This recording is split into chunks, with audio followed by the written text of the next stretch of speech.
மே 17, 2017 அன்னைக்கு ஜெய்ப்பூர் கர்னி விஹார் பகுதியில இருக்க ஒரு வீட்ல இருந்து காலையில 8 மணி அளவுல 65 வயசு மதிக்கத்தக்க ஒரு ஆணும் 50 வயசு மதிக்கத்தக்க ஒரு பெண்ணும் 7 மாத கர்ப்பிணி பெண்ண அந்த வீட்ல இருந்து தரன்னு வெளியே இழுத்துட்டு வராங்க. அத பார்த்துட்டு இருந்த அந்த பெண்ணோட மாமியாரும் கொழுந்தனும் சத்தம் போட்டு கத்திருக்காங்க. அவங்களோட சத்தத்தை கேட்டு கர்னி விஹார் பகுதியில வாழ்ந்துட்டு இருந்த மக்கள் எல்லாரும் காலையில யார் எப்படி கத்துறதுன்னு ஒவ்வொருத்தரா அவங்களோட வீட்ல இருந்து வெளியே வராங்க. அப்போ கர்ப்பிணி பெண்ணை இழுத்துட்டு வர்றத பார்த்து மக்கள் எல்லாரும் அந்த வீட்டை நோக்கி ஓடி வந்திருக்காங்க. எல்லாரும் ஒண்ணு கூடனதும் அந்த பொண்ணு அங்கேயே விட்டுட்டு அவங்க 2 பேரும் அங்க இருந்து தப்பிச்சு அவங்களுக்காக அந்த வீட்டுக்கு வெளியே நின்னுட்டு இருந்த ஹோண்டா ஹமேஸ் கார்ல ஏறி அங்க இருந்து தப்பிச்சிருக்காங்க. அங்க நடந்த சம்பவத்தை பார்த்துட்டு இருந்த ஒரு சிலர் போலீஸுக்கும் தகவல் கொடுக்கறாங்க. தகவல் கிடைச்சதும் கர்னி விஹார் போலீஸும் அந்த வீட்டுக்கும் வந்திருக்காங்க. முதல்ல போலீஸுக்கு கிடைச்ச தகவல் ஒரு கர்ப்பிணி பெண்ணை வலுக்கட்டாயமா யாரோ கடத்திட்டு போக முயற்சி செய்யறாங்கன்றதுதான். ஆனா போலீஸ் அந்த வீட்டுக்கு வந்ததுக்கு அப்புறம் தான் அங்க ஒரு நபரை துப்பாக்கியால கொடூரமா கொலை செஞ்சிருக்காங்கன்னு தெரிய வருது. அந்த கர்ப்பிணி பெண் யாரு, வயதான ஆணும் பெண்ணும் எதுக்காக அவங்கள அந்த வீட்ல இருந்து கூட்டிட்டு போக முயற்சி செய்யணும், அதோட முக்கியமா அந்த வீட்ல இறந்து போயிருந்த நபர் யாரு, இவங்க எல்லாருக்கும் என்ன சம்பந்தம்னு பார்க்கலாம். அந்த கர்ப்பிணி பெண்ணோட பேரு மம்தா சௌத்ரி. அவங்களோட வயசு 26. மம்தாவோட அப்பா ஜீவன் ராம் சௌத்ரி, அவரோட வயசு 65. இவரோட மனைவி பகவானி தேவி, இவங்களோட வயசு 50. இந்த தம்பதிகளுக்கு முகேஷ் சௌத்ரின்னு ஒரு பையனும் மம்தா சௌத்ரின்னு ஒரு பொண்ணும் இருக்காங்க. மம்தா LLB படிச்சிட்டு இருந்திருக்காங்க. சுட்டு கொலை செய்யப்பட்ட நபரோட பேரு அமித் நாயர், வயசு 30. அமித்தோட பூர்வீகம் பத்தனம்திட்டா மாவட்டம் அரூர் கிட்ட இருக்க மண்ணடி பகுதியை சேர்ந்தவர். பல வருடங்களுக்கு முன்னாடி அமித்தோட குடும்பம் ஜெய்ப்பூர்ல வந்து செட்டில் ஆகியிருக்காங்க. அப்போ அவர் 12th ஸ்டாண்டர்ட் படிக்கும் போது அவர் கூட படிச்சவர் தான் மம்தாவோட அண்ணன் முகேஷ். அமித் முகேஷ் 2 பேரும் க்ளோஸ் ஃப்ரெண்ட்ஸ். ஸ்கூல் லைஃப் முடிச்சதும் ஒன்னா தான் 2 பேரும் காலேஜும் சேர்றாங்க. காலேஜ்ல சேர்ந்து சிவில் இன்ஜினியரிங் கோர்ஸும் படிக்கிறாங்க. 2 பேருமே க்ளோஸ் ஃப்ரெண்ட்ஸா இருந்ததுனால முகேஷ் அமித்தோட வீட்டுக்கும் அமித் முகேஷோட வீட்டுக்கும் பல முறை போயிட்டு வந்துட்டு இருந்திருக்காங்க. 2 ஃபேமிலிக்கும் அவங்க ஃப்ரெண்ட்ஷிப்பை பத்தி நல்லா தெரியும். அப்படி அமித் முகேஷோட வீட்டுக்கு வரும்போது மம்தாவை பார்த்திருக்காரு. அண்ணனோட ஃப்ரெண்டுன்றதுனால மம்தாவும் அமித் கூட நல்லா பேசியிருக்காங்க. மம்தா பேரண்ட்ஸும் அவங்க 2 பேரும் பேசுறத பெருசா எடுத்துக்கல. ஆனா இவங்க 2 பேரும் அடிக்கடி பேசிக்கிட்டதுனால ஒருத்தருக்கு ஒருத்தர் காதலிக்க ஆரம்பிக்கிறாங்க. 2 பேரும் அவங்க மனசுல இருந்த காதலை தெரியப்படுத்திக்கிட்டாங்க. அமித் காலேஜும் முடிக்கிறாரு. நல்ல கம்பெனில சிவில் இன்ஜினியரா வேலைக்கும் சேர்ந்திருக்காரு. 2011 அமித் அவரோட ஃபேமிலியை விட்டு வேலைக்காக காந்திபுரா பகுதியில வீடு வாடகைக்கு எடுத்து தங்கியிருந்திருக்காரு. பையன் கஷ்டப்படக்கூடாதுன்னு அமித்தோட பேரண்ட்ஸ் அவருக்காக கர்னி விஹார் பகுதியில ஒரு வீடு வாங்கிட்டு எல்லாரும் ஒன்னா வாழ்ந்திருக்காங்க. மம்தா அமித் 2 பேரோட மனசு ஒத்து போய் காதலிச்சிருந்தாலும் மம்தாவுக்கு அவங்களோட பேரண்ட்ஸ் இந்த காதல் திருமணத்தை ஏத்துக்க மாட்டாங்கன்னு நல்லா தெரியும். அதனால 2011 அமித்தும் மம்தாவும் 2 குடும்பத்துக்கு தெரியாம ரிஜிஸ்டர் மேரேஜ் பண்ணிக்கிட்டாங்க. திருமணம் பண்ணிக்கிட்டதுக்கு அப்புறம் 2 பேரும் அவங்கவங்க வீட்டுல வாழ்ந்துட்டு இருந்திருக்காங்க. இப்படியே 3 வருஷம் ஓடி போகுது. மம்தாவும் படிச்சு முடிச்சுட்டாங்க. அமித்தும் அவரோட வேலையில செட்டில் ஆகிட்டாரு. இந்த சமயத்துல தான் தங்களோட பொண்ணு படிப்பை முடிச்சுட்டா திருமணம் பண்ணி வைக்கலான்னு மம்தாவோட பேரண்ட்ஸ் முடிவு பண்றாங்க. இது மம்தாவுக்கு பெரிய ஷாக்கா இருந்தது. இதுக்கு மேல அமைதியா இருந்தா வேற ஒருத்தனுக்கு கல்யாணம் பண்ணி வச்சிடுவாங்கன்னு மம்தா அவங்களோட பேரண்ட்ஸ் கிட்ட அமித்துக்கும் அவங்களுக்கும் நடந்த ரெஜிஸ்டர் மேரேஜ பத்தி சொல்றாங்க. இந்த விஷயம் தெரிஞ்சதும் மம்தாவோட பேரண்ட்ஸ் அவங்க மேரேஜை ஏத்துக்கல. அதுக்கு முக்கிய காரணமா சொல்லப்படுறது மம்தா ஜாட் சமூகத்தை சேர்ந்தவங்க, அமித் நாயர் சமூகத்தை சேர்ந்தவர். அதனாலேயே மம்தா பேரண்ட்ஸ்க்கு இந்த திருமணத்துல துளி கூட விருப்பம் இல்ல. மம்தா கிட்ட அவங்க பேரண்ட்ஸ் எவ்வளவோ சொல்லி பார்த்திருக்காங்க, மிரட்டி இருக்காங்க. எதுக்குமே அவங்க அசைஞ்சு கொடுக்கல. அவங்க வீட்டை விட்டு வெளியேறி அமித்தோட வீட்டுக்கும் போறாங்க. அமித்தோட பேரண்ட்ஸ் இவங்க காதலுக்கு எந்த தடையும் தெரிவிக்கல. அவங்களோட குடும்ப வழக்கப்படி 2 பேருக்கும் திருமணம் செஞ்சு வைக்கணும்னு முடிவு செய்யறாங்க. செய்யறாங்க. மம்தா அமித்தை கல்யாணம் பண்ணிக்க கூடாதுன்னு அவங்களோட பேரண்ட்ஸும் அண்ணனும் இந்த திருமணத்தை தடுக்க எவ்வளவோ முயற்சி செஞ்சிருக்காங்க. ஆனா மம்தா ரொம்ப உறுதியா இருந்ததுனால அவங்களால எதுவும் செய்ய முடியல. ஆகஸ்ட் 2015 கேரளா கொட்டரகரா பகுதியில அமித்தோட குடும்ப பாரம்பரிய முறைப்படி 2 பேருக்கும் திருமணம் நடந்தது. திருமணம் முடிஞ்சதுக்கு அப்புறம் இவங்க 2 பேரும் சந்தோஷமா தான் வாழ்ந்துட்டு இருந்திருக்காங்க.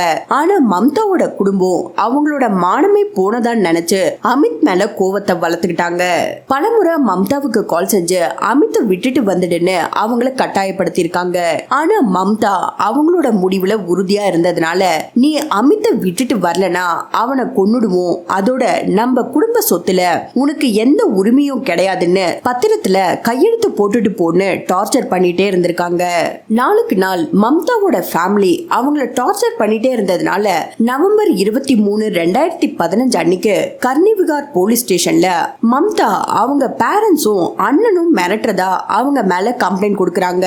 போலீஸ் தரப்புல மம்தா ஃபேமிலிய ஸ்டேஷனுக்கும் வர வச்சு பேசுறாங்க. போலீஸ் 2 குடும்பத்துக்கிட்டையும் பேசின வரைக்கும் இவங்களுக்குள்ள குடும்ப தகராறு இருக்குன்னு நினைச்சு அவங்கள சமாதானப்படுத்துறாங்க.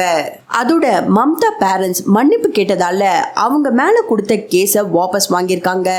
இந்த பிரச்சனைக்கு அப்புறம் மம்தா குடும்பம் அமைதியா இருந்திருக்காங்க. இப்படியே அமித்துக்கும் மம்தாவுக்கும் திருமணமாகி 1.5 வருஷம் கடந்து போகுது. அந்த சமயத்துல தான் மம்தா கர்ப்பமாகறாங்க. எல்லா பெண்களுக்கும் இருக்க ஆசை மாதிரி தான் மம்தாவும் இந்த சந்தோஷமான விஷயத்த அவங்க பேரண்ட்ஸ் கிட்ட சொல்லணும்னு ஆசைப்பட்டிருக்காங்க. அவங்க அம்மாவுக்கு கால் செஞ்சு தான் கர்ப்பமா இருக்கிறதா சொல்றாங்க. இந்த சந்தோஷமான விஷயம் தெரிஞ்சதுக்கு அப்புறம் மம்தாவோட ஃபேமிலி அமித்தோட வீட்டுக்கு வர ஆரம்பிக்கிறாங்க. மம்தா அவங்க பேரண்ட்ஸ் தங்களோட காதல் திருமணத்தை ஏத்துக்கிட்டதா நினைச்சு சந்தோஷப்பட்டாங்க. ஆனா மம்தா குடும்பம் வேற ஒரு எண்ணத்தோட தான் அமித்தோட வீட்டுக்குள்ள நுழைஞ்சிருக்காங்க. எப்படியாவது மம்தாவை சமாதானப்படுத்தி அவங்களோட வீட்டுக்கு கூட்டிட்டு போயிடணும்னு நினைச்சது மட்டும் இல்லாம மம்தா வயித்துல இருக்க குழந்தைக்கு ஒரு முடிவு கட்டணும்னு நினைச்சிருக்காங்க. அமித்துக்கு இந்த கொடூரம் நடக்கிறதுக்கு 6 மாசத்துக்கு முன்னாடியே அவரை கொலை பண்ண பிளான் போட்டிருக்காங்க. அதுக்கு பகவானி தேவி, அதாவது மம்தாவோட அம்மாவோட அண்ணன் பகவான் ராம் கிட்ட ஐடியா கேக்குறாங்க. 65 வயசான பகவான் ராம் தான் அவங்களோட பிளானை எக்ஸிக்யூட் பண்ண ஒரு ஆளை ரெடி பண்றாரு. அவனோட பேரு ரவி ஷெகாவத், வயசு 21. இந்த பிளானை அவன் செஞ்சு முடிக்கிறதுக்காக அவனுக்கு கொடுக்கப்பட்ட பணம் 3 லட்சம். இந்த ஃபர்ஸ்ட் பிளான் ஒரு சில காரணங்களால தடைப்பட்டு போயிருக்கு. திரும்பவும் செகண்ட் பிளான போட ஆரம்பிக்கிறாங்க. இந்த முறை ராம் தேவ் ராம், வினோத் கோரான்னு 2 பேர்கிட்ட இவங்க பிளான சொல்றாங்க. அவங்களுக்கு 2 லட்சம் பணம் கொடுத்துட்டு 6 மாசமா 2வது பிளான போட்டுட்டு அதை நடத்துறதுக்கான நாளையும் பிக்ஸ் பண்றாங்க. சரியா மே 17, 2017 அன்னைக்கு மம்தாவோட அப்பா ஜீவன் ராம் சௌத்ரி, அம்மா பகவானி தேவி, ராம் தேவ் ராம், வினோத் கோரா இவங்க 4 பேரும் ஹோண்டா ஹமேஸ் கார்ல அமித்தோட வீட்டுக்கு காலையில போறாங்க. வினோத்த கார்லயே காத்திருக்க சொல்லிட்டு ஜீவன் ராம், பகவானி தேவி, ராம் 3 பேரும் அமித்தோட வீட்டுக்குள்ளேயும் போயிருக்காங்க. அப்போ அமித் ரெஸ்ட் ரூமுக்கு போயிருந்திருக்காரு. மம்தா ரூம்ல இருந்திருக்காங்க. 3 பேரும் அவங்க ரூம்குள்ள போனதும் மம்தாவோட பேரண்ட்ஸ் அவங்கள அமித்த விட்டுட்டு அவங்க கூட வர சொல்லி கட்டாயப்படுத்திட்டே இருந்திருக்காங்க. அப்போ அமித் ரெஸ்ட் ரூம்ல இருந்து வெளியே வந்திருக்காரு. அவர்கிட்ட மம்தா பேரண்ட்ஸ் எங்க பொண்ண எங்க கூடவே அனுப்பிடுன்னு சொல்லிருக்காங்க. அதுக்கு அமித்தும் மம்தா வந்தா தாராளமா கூட்டிட்டு போங்கன்னு சொல்லிருக்காரு. ஆனா மம்தா வர முடியாதுன்னு சொல்லிருக்காங்க. அவங்க இப்படி பேசிட்டு இருக்கும் போதே ராம் அவன் மறைச்சு வச்சிட்டு இருந்த துப்பாக்கியை எடுத்து அமித்தை தொடர்ந்து 4 முறை சுட்டிருக்கான். அதுவும் மம்தா அப்போ 7 மாத கர்ப்பிணி. அவங்க கண்ணு முன்னாடியே அமித்துக்கு இந்த கொடூரம் நடந்திருக்கு. அமித் அதே இடத்துல இறந்து போயிருக்காரு. மம்தா கர்ப்பிணி பொண்ணுன்னு கூட பார்க்காம அவங்க பேரண்ட்ஸ் அவங்கள தரன்னு இழுத்துட்டு போயிருக்காங்க. அதை பார்த்து அமித்தோட அம்மாவும் அவரோட சகோதரரும் சத்தம் போட்டு கத்திருக்காங்க. அவங்க சத்தத்தை கேட்டுதான் அக்கம் பக்கத்துல இருந்தவங்க எல்லாரும் ஓடி வந்திருக்காங்க. மக்கள் ஒண்ணு கூடனதும் மம்தாவை அப்படியே விட்டுட்டு 3 பேரும் கார்ல ஏறி அங்க இருந்து தப்பிக்கிறாங்க. போலீஸ் எல்லா விஷயங்களையும் மம்தா கிட்டயும் அமித்தோட குடும்பத்துக்கிட்டையும் கேட்டு தெரிஞ்சுக்கிட்டு கேஸ் ஃபைல் பண்ணதும் அவங்கள தேட ஆரம்பிக்கிறாங்க. போற வழியில ராமையும் வினோத்தையும் இறக்கி விட்டுட்டு ஜீவன் ராமும் அவரோட மனைவியும் நேரா நாகூர்ல இருக்க அவங்களோட பையன் முகேஷ் வீட்டுக்கும் போயிருக்காங்க.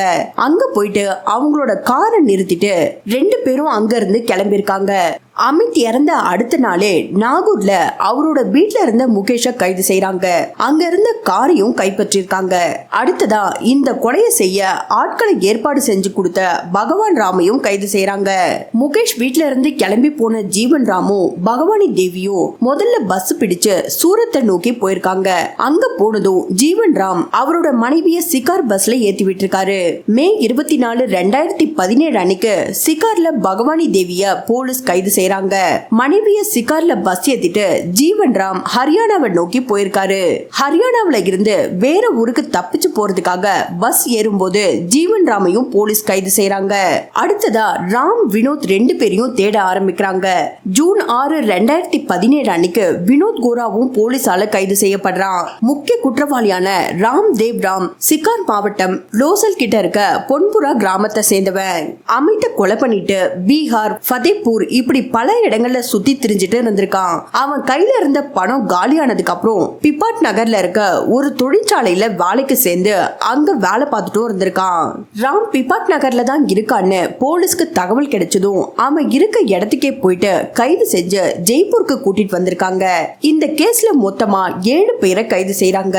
மம்தா பேரண்ட்ஸ், அவங்களோட அண்ணன் பகவான் ராம், ராம் தேவ் ராம், வினோத் கோரா, ஃபர்ஸ்ட் பிளானுக்கு உதவியா இருந்த ரவியையும் போலீஸ் கைது செஞ்சிருக்காங்க. டிசம்பர் 1, 2020 அன்னைக்கு முகேஷ்க்கு ஜாமீன் கிடைச்சிருக்கு. முகேஷ்க்கு இந்த ஜாமீன் கிடைச்சதும் மம்தா இந்த ஜாமீனை ரத்து செய்ய சொல்லி உச்ச நீதிமன்றத்துக்கு மேல்முறையீடும் செய்யறாங்க. ஜூலை 12, 2021 அன்னைக்கு முகேஷோட ஜாமீன் ரத்து செய்யப்பட்டதுன்னு உச்ச நீதிமன்றம் உத்தரவும் போடுறாங்க. அதோட மம்தாவோட அப்பாவுக்கு ஆகஸ்ட் 13, 2021 அன்னைக்கு ஜாமீன் கிடைச்சிருக்கு. அவரோட மனைவி பகவானி தேவிக்கும் ஜாமீன் கிடைக்குது. அதோட இந்த வழக்கை சீக்கிரமா முடிக்கணும்னு உத்தரவு போட்டிருக்காங்க. மம்தா மீடியால இனிமேல் ஜாதி கொலைகளை எதிர்த்து போராட போறதாவும், அதோட அவங்க கணவர் அமித்தோட கொலையில சம்பந்தப்பட்ட ஒவ்வொருத்தருக்கும் தண்டனை கிடைக்கிற வரைக்கும் ஓய மாட்டேன்னு சொல்லியிருக்காங்க.